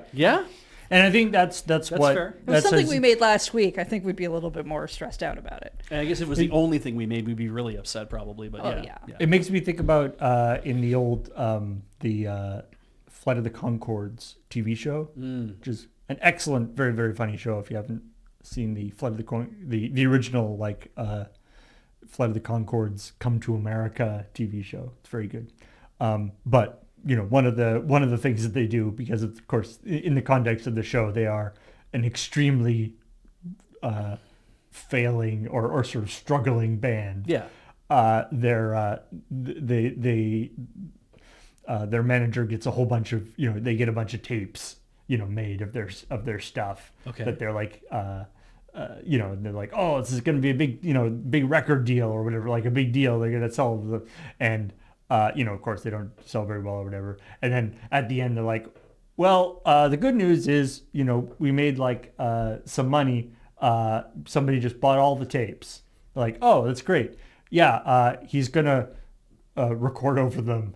They're just going to use them as blank media and record over them. But your music's still out there, right? They're like, but they're recording over it though, right? Maybe you'll listen to it first. Probably not. But yeah, it's kind of anyway. What else we got going on here? Right. Assassin's Creed Black Flag resynced. Wait, it fell in the ocean again? Yeah. No. So people worked out that so in Assassin's Creed Black Flag, this is not a resynced thing, but in Assassin's Creed Black Flag there are songs. Oh, okay. Famously, shanties and things. You have to go collect sea shanties so that. But yes, you have to collect them. Otherwise, so when you first start, your crew only knows 3 songs, and so you have to collect more songs. Yeah. Just so you're not driven mad. Yeah. And so, and their little thing, it's Ubisoft, so it's like a collectathon, right? It's one of the many things that you can collect are little song things. And you can inspect items in your inventory, right? And the picture of the little, it's like a little parchment with the song is supposed to be the song. The picture that they use for that, it's like a parchment with a song written on it, or lyrics. some notation, music notation written on it. But not staves and notes and stuff, or it does. Yeah, it has staves and notes and stuff. Not text. It's properly inscribed music. Okay. And turns out it's never going to give you up, is what they inscribed on. They rickrolled everybody. Great. Years ago. Yeah, and people are just finding this out now. Lovely. Well, I don't know if this is different. Maybe in the original version it was also like this, and maybe it was just too low res that nobody knew. Oh, yeah, that's a good point. or maybe they actually added this for the resynced. Because they were like, we have higher res now. What do you want to use? It's like, I'll come with something. There's a piece of music in Chrono Trigger that every time it plays, it sounds like it's about to rickroll me, and it's really throws me off. It's not a proper rickroll. It just has the same opening. Yeah. It has that feel, just long enough for you to go, wait a minute, and then it changes. The thing is that everybody knows what you're talking about. If I get this right, if I remember how this goes correctly, the 4, 5. Come on, is it 4, 5, 2 minor, and then 6? Okay, there's a chord progression. It's that it follows the if you hear the chords to it, it's a very popular chord progression that they've used in anime for years, and it's almost certainly going to show up in Japanese video games as well. And so there's probably a very good chance that that chords were established that are very similar or that would be the same progression as what you would hear, maybe keyed up or maybe keyed down or whatever. And then Right. somebody had just played a series of notes that sounded reasonably similar that passed between chord 4 and chord 5 and felt like you were going to hear, that's what you were going to listen to. So I'm assuming we're going to go looking for it. Just Chrono Trigger Rickroll? No, Chrono Trigger Robo theme. Ah. It's a specific character's theme.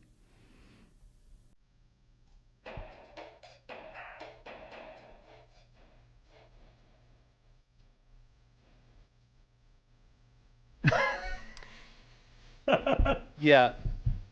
Yeah, I can see it. That's, and then it swaps off. that is the same chord progression. Mm-hmm.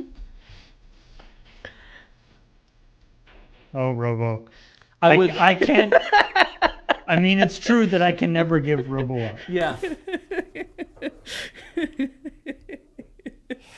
Yeah.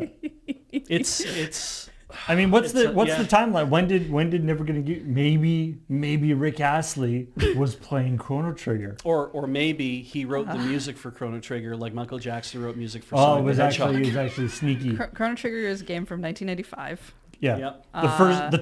The top comment. I'm never gonna give Robo up. Yeah. You've been Robo rolled. Mm-hmm. Yeah. Yeah, Robo's not allowed to learn magic because he's a robot. When did that song is from 1989, 1987? Somewhere around there, I think.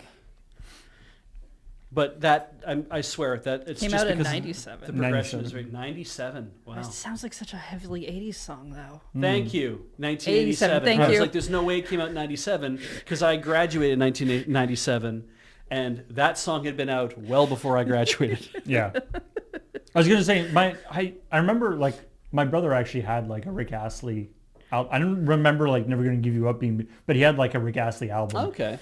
Maybe the second one. He did other songs. Yes. turns out. Yes, so yes, they he do. did. He did. It's just, Yeah.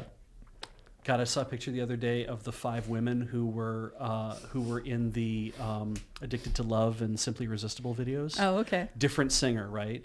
But in my mind, I liken that guy also to Rick Astley as well. But it's not the same.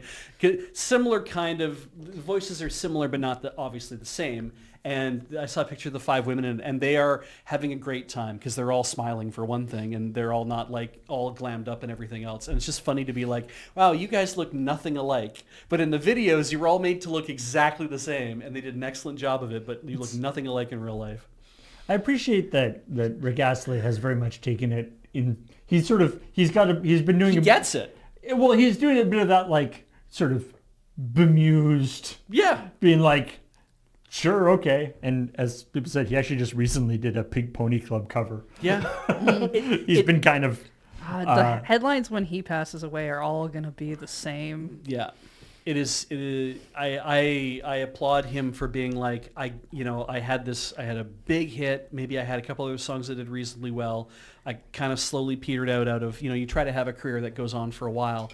And I don't know what he ended up doing with everything else, if he was still making pop music. But I mean, eventually pop stars fall off of the interest level for... It doesn't mean they stop making music, and or they don't stuff, stop making though, music. Right? Like it just means they're not in the like social zeitgeist as often. Yeah, they find some other thing to like another niche to fill or whatever. And for your music to come bubbling back up into as a meme and to take as long as he did to kind of feel like he was capitalizing on it, because it seems like most people, when your thing becomes a meme, you jump on it right away and you try to be like, well, how can I make bank about this? And it felt like it had been going on for so long before he finally said, oh, people know about this? And then somebody, you get kind of brought into being a part of it. I'm like, Good for him for not being perpetually online. Exactly. Yeah. Anyway, that is all of the news that I wanted to talk about today.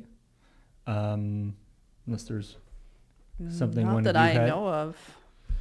No. I think we've got to go home and make sure we're playing Animal Crossing Ooh, or something Animal Crossing. on our Wii. On our GameCube, that's what it came out for. On our N64 disk drive. Well, that's it, everyone. Gotta go home, play Animal Crossing on my 3DS. See you later. Sorry, that's a very specific reference that neither of you will get. Okay. Because you don't listen to the things that I do. No, that's true. Anyway, thanks everybody for joining us. If you haven't seen this episode of ChillPoint that we were talking about, you should. It's very funny. Graham and Kathleen are hosting, and of course there's a bunch of stories from Cameron and Nelson and Graham, and there's some funny graphics from me and editing from Heather, and Bij is also here. Bij was asleep. Beach this week decided sleep. He helped with the pronunciation of A single word. yeah. Hey. Yeah. Instead of getting comments that told us that we were saying it wrong, we now have comments that say that's how that's said. Of Mecha Chameleon. Yeah. Yeah, Bij woke up long enough to correct the pronunciation and then went back to That sleep. was lucky. That is a I contribution. was so lucky. Because I wouldn't have bothered, even though I knew. Yeah. I was in that I state would have of let mind, them like, flounder. I can be right on the internet. Yeah. Tick. Anyway, If you like what we did here, obviously back us on Patreon, but also go to the store, store at loadingreadyrun.com, and you guys always back us on YouTube and the Twitch, and we love that, and that's fantastic. yeah, and if you become a member of the YouTube LRRVG channel, you can get your name in the credits at the end of the ChillPoint, which is pretty cool. Yeah. But anyway, for now, we will talk to all y'all later. Bye.